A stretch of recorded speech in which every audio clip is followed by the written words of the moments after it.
Assalamualaikum warahmatullahi wabarakatuh. Kami dari kelompok 5 akan mempresentasikan tentang mengapa Pancasila merupakan sistem filsafat. Saya Muhammad Ilham Alfikri. Tolong diganti Mas Ferdi slide-nya.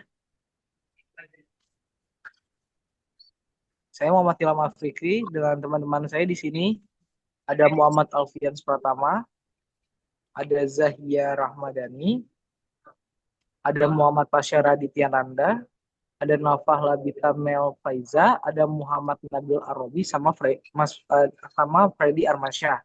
Lanjut Napla, ke bab napla, napla, A. itu Ya, lanjut ke teams, bab A Mas Fred. napla teams, napla.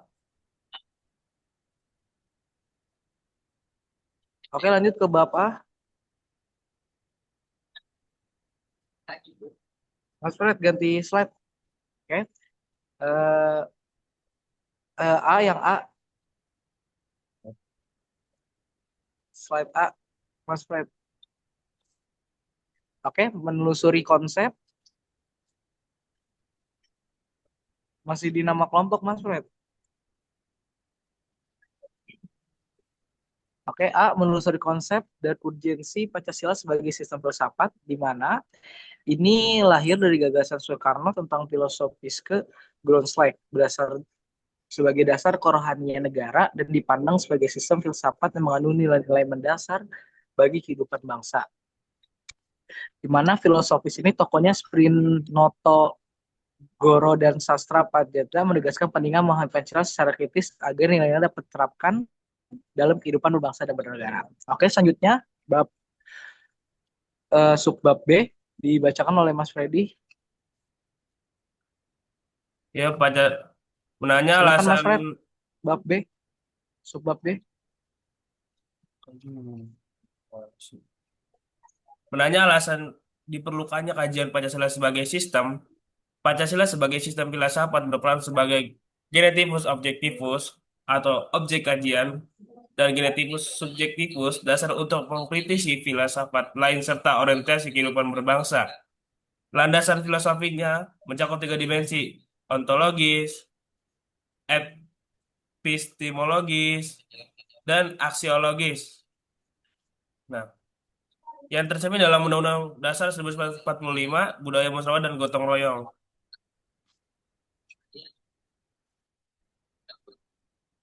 Lanjut.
Ya, bisa dilanjut.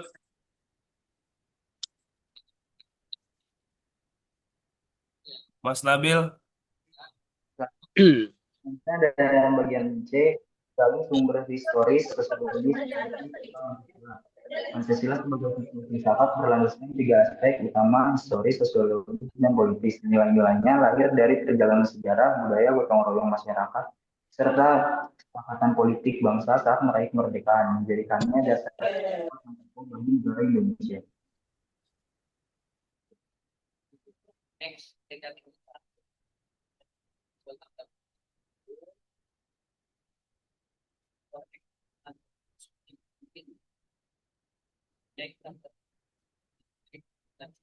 Boleh, boleh.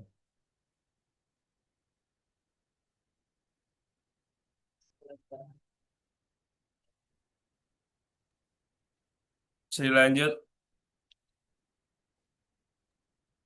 Lalu di sini ada membangun argumen tentang dinamika dan tantangan Pancasila sebagai sistem filsafat.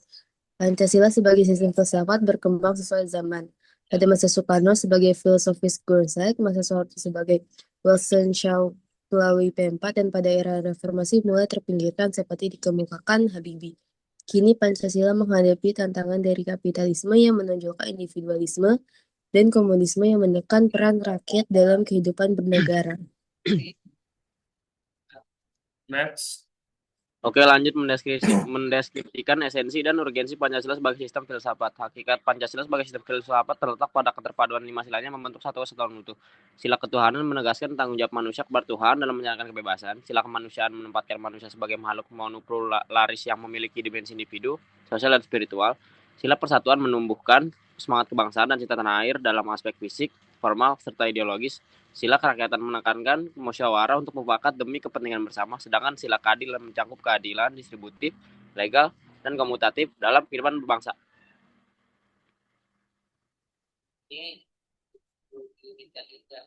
Ya, di sini ada hubungan kasus dengan subbab itu ya subbab A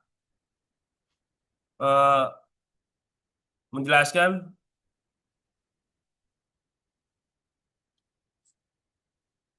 Pancasila sebagai sistem filsafat menjadi dasar untuk nilai kebijakan negara, nilai-nilai fundamental seperti supremasi sipil, demokrasi kemanusiaan, dan keadilan sosial, menuntut agar militer tetap dalam koridor pertahanan bukan dominasi tanah sipil. Revisi Undang-Undang Dasar TNI yang memperluas jabatan sipil untuk prajurit aktif dan memperpanjang masa dinas manual kritik karena berpotensi membuka ruang militerisme yang dapat bertentangan dengan sila kerakyatan dan keadilan sosial.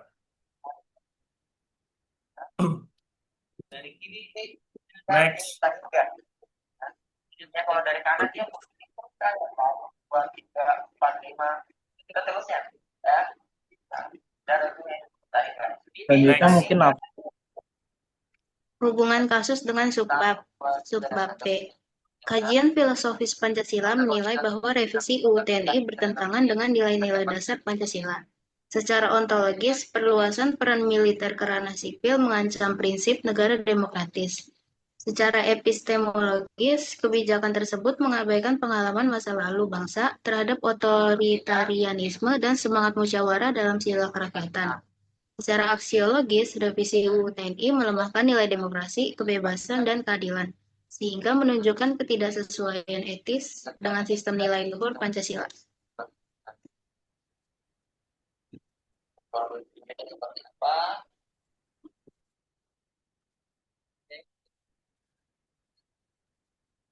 Lalu lanjut hubungan kasus dengan subbab C. Hubungan dengan kasus RUU TNI dapat dilihat dari berbagai aspek seperti dari sisi historis, pengalaman masa lalu menunjukkan bahaya dominasi militer sehingga RUU TNI harus menegakkan prinsip supremasi sipil dan menolak otoritarianisme. Dari sisi sosiologis, Pancasila menuntut keterlibatan rakyat, transparansi, dan musyawarah dalam proses pembahasan agar tidak dikuasai kepentingan elit. Sedangkan dari sisi politis, Pancasila menegaskan pentingnya demokrasi, kedaulatan rakyat, dan supremasi hukum. Karena itu, setiap aturan yang memperkuat kekuasaan militer di luar bidang pertahanan akan bertentangan dengan nilai dasar Pancasila.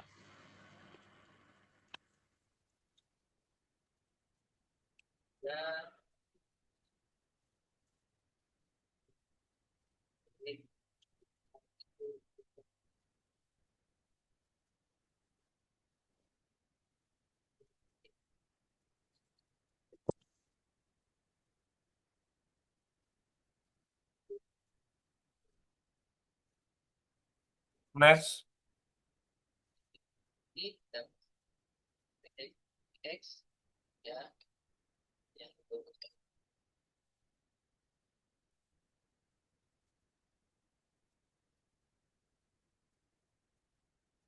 Lanjut untuk membacakan slide B. Siapa?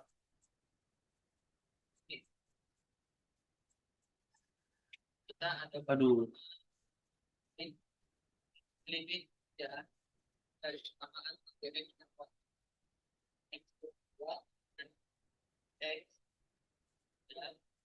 X berarti 13. Di 13 artinya apa ini? Kanan.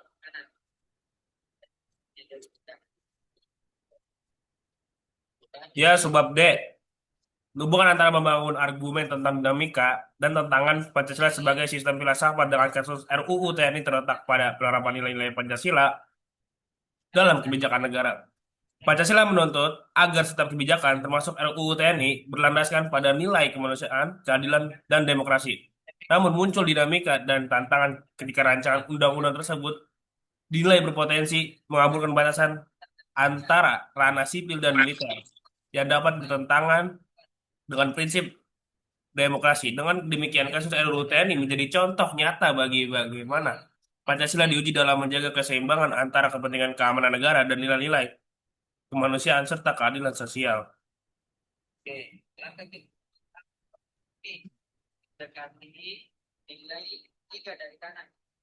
Next.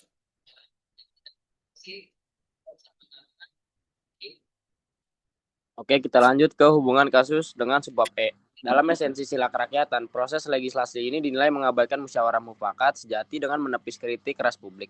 Sementara dalam sila keadilan sosial, revisi ini berpotensi merusak keadilan distributif di sektor sipil dan mengancam kewajiban bertaat pada supremasi hukum sipil. Secara urgensi, undang-undang ini menciptakan ketidakseimbangan antara kekuasaan sipil dan militer yang secara langsung bertentangan dengan peran Pancasila sebagai way of thinking bangsa yang seharusnya memandu tindakan dan kebijakan negara menuju stabilitas, profesionalisme, dan demokrasi yang matang.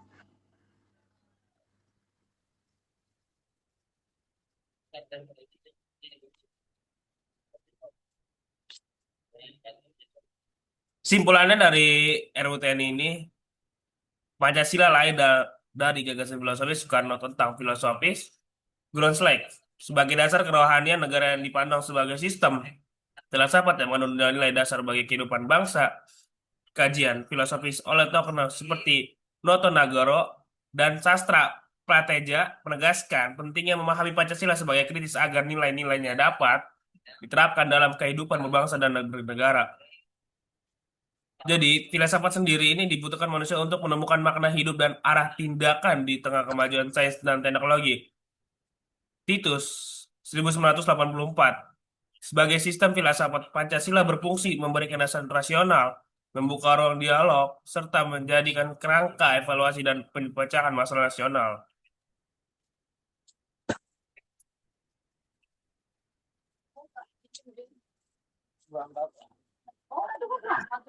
Terima kasih untuk presentasi kali ini untuk kelompok 5.